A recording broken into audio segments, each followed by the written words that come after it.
Oh, of course, we don't know for sure what the end of the story is going to look like. And sometimes I feel survivor's guilt, and other days so thankful and amazed that I'm still alive.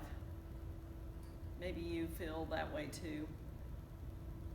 And of course, it's not lost on me that the musings of this sermon, for better or worse, require a solemn disclaimer that the wonderings that I am raising here arise from my own context, a context of privilege in which I have food and a roof over my head and a job and safety, and others' realities are harder, much harder.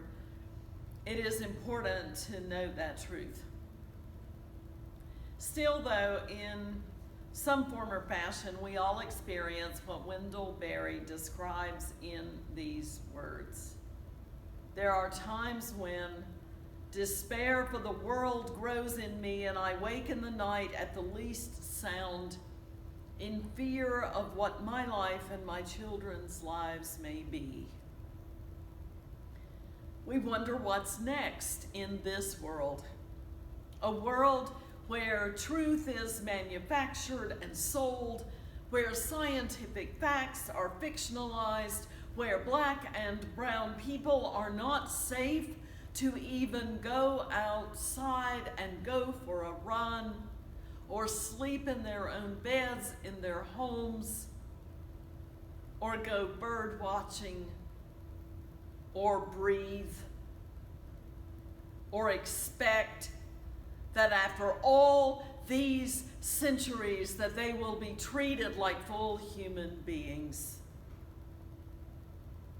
In a world where church attendance and public health are political commodities to be twisted and bought and sold as if just coping with this virus weren't enough.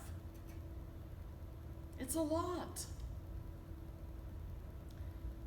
But the other day, I did hear something beautiful and challenging that penetrated the noise in my head and on the news and in the world, something that reminded me that there are spiritual matters, important ones, that we must consider every day in our lives, challenges to be answered, that connect devotion to activism and to dealing with our own mortality and the time that comes before that inevitable end, whether that is from COVID-19 or not. Its source is from a gift that my friend Gary Kirkland for years has sent as a wonderful reminder to his ministers and ex-ministers of the power of music. For Gary regularly sends us several times a year playlists of new and interesting artists and tunes. And this May, he created for us a sort of coping with COVID-19 kind of list. And in the one for May was this song called The Real Question by Dan Wilson, the YouTube of which we are using in this worship service today. Dan wrote this song like 3 or 4 weeks ago when the strangeness and the fear that had moved in with most of us into our homes also moved in with him. And that real question that he posed after he wrestled with the fear and strangeness is this question: what if we survive this? What if we survive? Because statistically speaking, we probably will. And then what? What new possibilities might emerge? How might our brokenness find a way forward? What will we no longer be willing to accept or to ignore in this world? What will no longer be for those of us in the majority culture the panacea of white fragility and privilege? And what about making new promises that will be kept, really kept in new ways. What will it take? Well, sometimes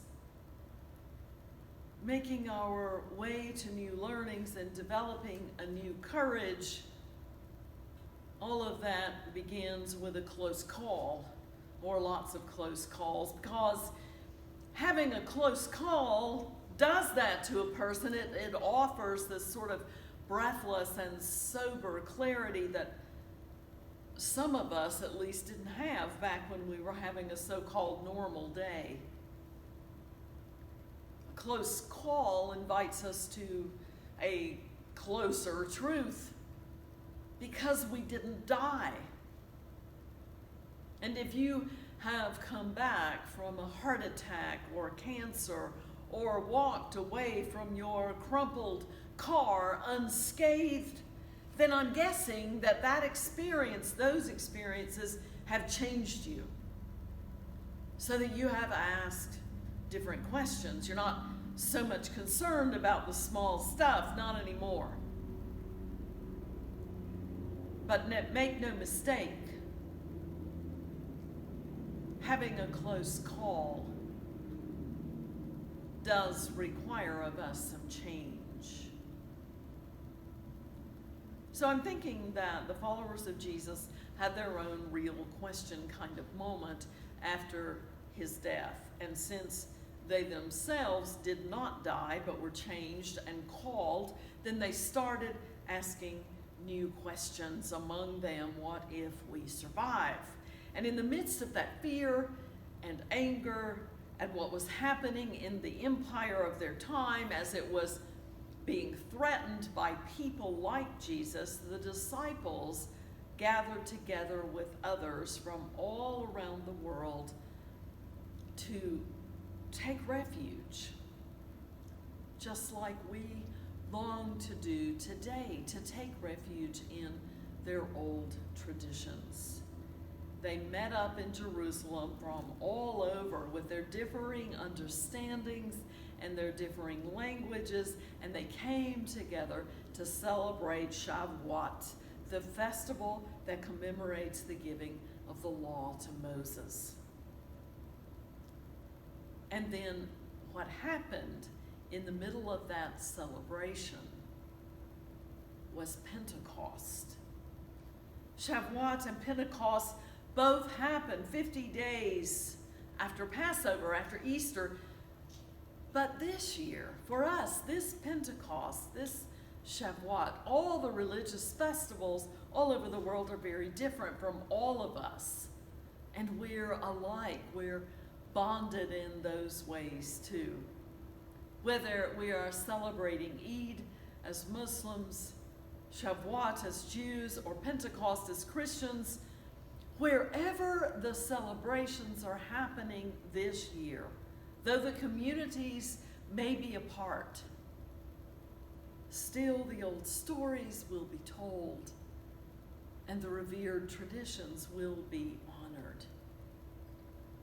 For us today, Pentecost marks the birthday of the church, in effect. When the community first understood itself to be a visible, realized outpouring of Spirit, an outpouring that was meant to unite and celebrate diversities of people, to offer generosities for the stranger, the immigrant, and the other. This is a holy time that ritualizes what ideally will happen for people of all faiths and of no faith in this world, in the time of pandemic and in ordinary time too. That we will awaken to the realities of life and death and then act in the midst of our differences lawfully, truthfully, and for the common good. Pentecost is a story that answers that question. What if we survive this? In the Pentecost story, God comes to the big gathering of the faithful from everywhere, pours out the restless, dancing fiery spirit of love and diversity and language and thought and justice and peace. And God is also coming to us now in the loneliness and the separation, in the somber, jolting opportunities for change. God is coming to ask us to promise anew our promises to one another, to work for understanding, to push back against inequities and disparities that killed other creatures and people and hurt the planet long before the pandemic, to move ourselves away from those injustices and toward the mighty wind of the Spirit of love.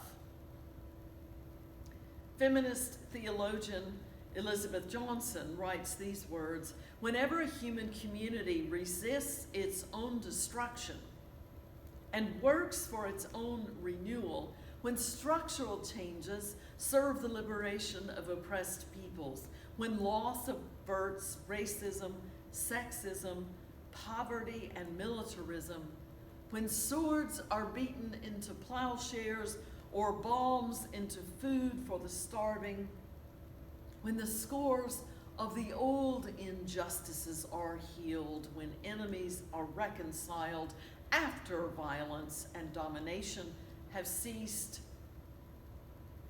where the lies and raping and killing stop, wherever diversity is sustained in kindness, wherever justice and peace and freedom gain a transformative foothold, there the living presence of the Spirit is mediated." That is Pentecost. That is Pentecost that begins in the heart when we are separated in the time of pandemic. Spirit calling and relentlessly asking the question, what if we survive this? How will we become God out in the world in new ways? Spirit asking us, wanting, longing to set our hearts on fire, just like the first Pentecost, inspiring our youth, inviting us olders to dream new dreams, to prophesy and to work for the disenfranchised and the earth and the left out, to intervene for those who are being targeted by violence and disparities and the wiles of the empire every day, working hard to change those things that subvert truth and persecute those who dare to resist. What if we survive this? Then will it be back to normal? Or will we be pressing toward a Pentecostal day that speaks new words and opens the closed spaces and takes the church outside in new ways, outside, for a revolution? Happy birthday this year, church. That is what we claim Pentecost is. And what if this year, like it has been and will be for so many people, what if this is a different birthday for us? What if this year, in the reality of not gathering together, still we can acknowledge the Spirit has shown up wherever we are? And like our forebears, what if we make new promises, even ones that may risk our lives, because we've survived this? What if, friends? What if in the memory of Jesus and in the memory of all those who have died, what if we resist business as usual, religion as prescribed, prejudice as expected, and hatred as legislated, and determine that we will not go back. We will not go back to the predictable ways of the empire and the finalities of the obvious. What if we have faith and then act on our convictions that there must be something more, something better, someone more? That Pentecost, more than ever, is the antidote to hostility and hypocrisy, and that the mighty spirit wind can blow through and around and between us, even when we are apart from one another. Normally, when we have read it before, this story has been about the Spirit that does the work of putting back together all that has been broken apart in the world. But it is also a story about the desert and the wildness and the brokenness and the unpredictability and the challenge and the change and the courage and the miracles that happen in even the face of death. And that you and I have another chance. You and I have another chance, friends, because we survived this. Another chance to hope and heal and experience and see and hear in new ways. Fear can be overcome by love.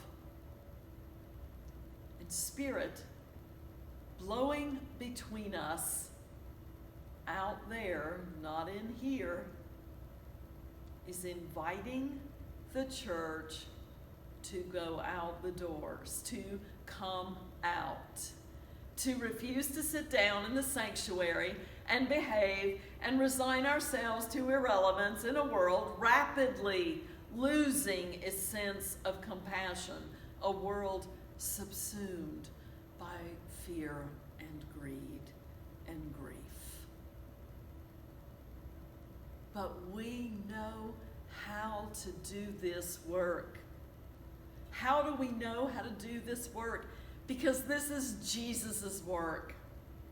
Speaking truth to power, healing and peace, resiliency and inclusion, and making a way where there is no way has always been the calling of the church. That is our holy work. That's what we were made for, church. And we don't have to stay together in our sanctuaries in order to do it. You know what? In the medieval church, Pentecost was the most dramatic of all the church festivals.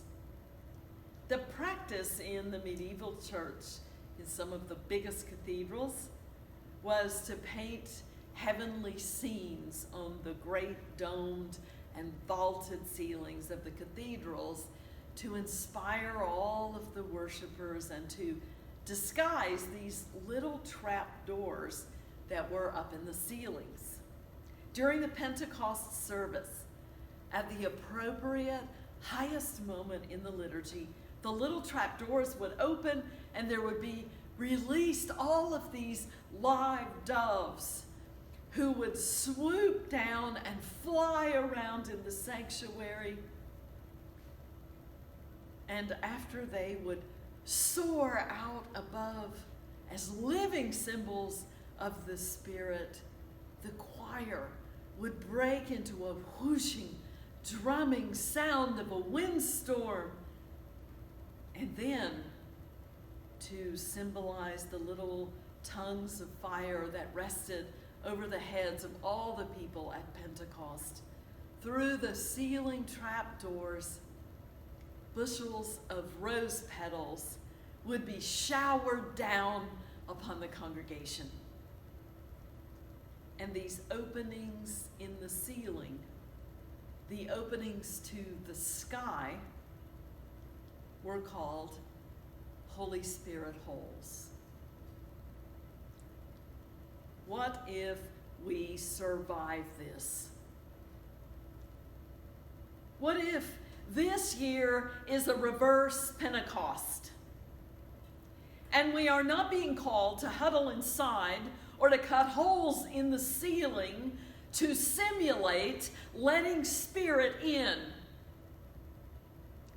Because we are already out there where the Spirit lives and breathes and is blowing already in the wind and burning in the fires of justice and speaking in many languages and uniting us all in healing day by day. Spirit is not gathering us in together this year. Rather, Spirit is calling us out and into the world. May we have the courage to follow.